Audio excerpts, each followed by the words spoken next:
an a lieu le championnat du monde de lancer de savate provençale en côte. Si ce sport paraît pour le moins loufoque, il n'en obéit pas moins à des règles bien précises. C'est un sport réglementé, il y a une ligne de départ, une mesure du vent, il y a également 2 juges arbitres sur la ligne, 2 personnes à la table de marque, donc c'est très réglementé. L'espadrille est pesée et agréée, vous pouvez venir avec la vôtre, mais si elle ne passe pas la barrière de l'homologation, on la refuse au moment du lancer.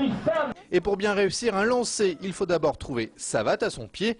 Celle que l'on enfile mais pas trop, le tir doit être tendu, mais attention à ne pas mordre la ligne.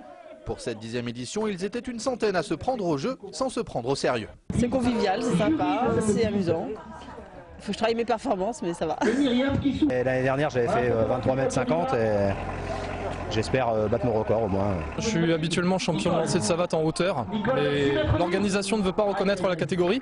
On s'amuse et en plus, tous les fonds sont reversés pour l'association, donc c'est l'essentiel.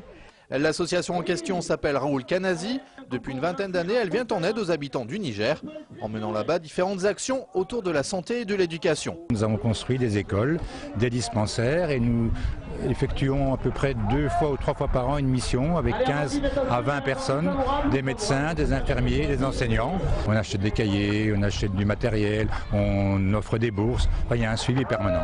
Convivialité et solidarité, le lancer de savate provençale a encore de beaux jours devant lui et un record du monde à 26,50 m qui attend toujours d'être battu.